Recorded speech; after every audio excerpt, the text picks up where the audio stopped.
पहले दिल्ली में ब्लास्ट और फिर कश्मीर में धमाका और इन सब के बीच सेना प्रमुख उपेंद्र द्विवेदी ने पाकिस्तान को लेकर बड़ी बात कह दी है। सेना प्रमुख ने कहा है कि ऑपरेशन सिंदूर तो सिर्फ ट्रेलर था, पाकिस्तान अगर फिर गलती करेगा तो उसे सबक सिखाया जाएगा। 1.0 तो देखिए, मैं तो ये कहना चाहूंगा कि मूवी शुरू भी नहीं हुई थी, सिर्फ एक ट्रेलर दिखाया गया था और ट्रेलर के बाद 88 घंटे में वो ट्रेलर खत्म हो गया था।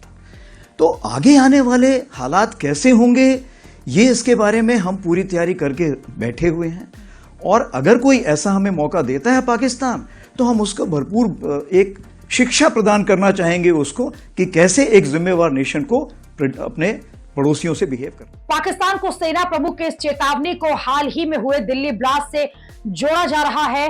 हालांकि सरकार या जांच एजेंसियां अभी सीधे सीधे पाकिस्तान का नाम नहीं ले रही, लेकिन सेना प्रमुख ने स्टेट स्पॉन्सर आतंकवाद को लेकर पाकिस्तान को तगड़ी वार्निंग दे दी है। चेतावनी बन के रहेगी, क्योंकि जब आप स्टेट स्पॉन्सर टेररिज्म या राज्य प्रायोजित आतंकवाद को बढ़ावा देते हैं तो ये हमारे लिए, भारत के लिए बहुत चिंता का विषय बन जाता है। क्योंकि देखिए, हम तो एक उन्नति की बात करते हैं, हम सबको साथ में लेके चलने की बात करते हैं, तो जो भी हमारे काम में रोड़ा अटकाएगा उसके लिए हमें कुछ ना कुछ कार्रवाई करनी पड़ेगी।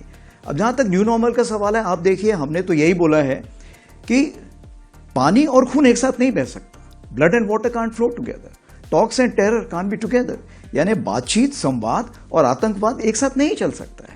तो हम तो सिर्फ यही बोल रहे हैं कि आप शांति की प्रक्रिया अपनाइए, हम भी उसका साथ देंगे।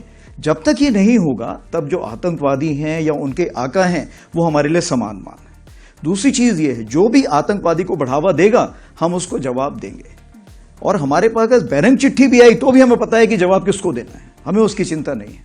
और जहां तीसरी बात है कि जहां तक आप ब्लैकमेल करना चाहते हैं हमें किसी चीज के लिए, मेरे ख्याल से भारत अभी इतना संपन्न है कि हम किसी ब्लैकमेल से डरने वाले नहीं हैं। सेना प्रमुख ने साफ कहा है कि भारत आतंकी और उनके आकाओं को अलग करके नहीं देखेगा। आर्मी चीफ के इस बयान के बाद ये चर्चा फिर तेज हो गई है कि पीएम मोदी पाकिस्तान के खिलाफ ऑपरेशन सिंदूर पार्ट 2 लॉन्च करने वाले हैं। दिल्ली ब्लास्ट के बाद जो व्हाइट कॉलर टेरर नेटवर्क सामने आया उसकी जड़ें जम्मू कश्मीर से शुरू से ही थी, इसलिए सवाल ये फिर से उठ रहा है कि क्या जम्मू कश्मीर में फिर से आतंकवाद बढ़ रहा है। इस सवाल पर सेना प्रमुख ने कहा है कि जम्मू कश्मीर में बड़ी संख्या में आतंकवाद कम हुआ है।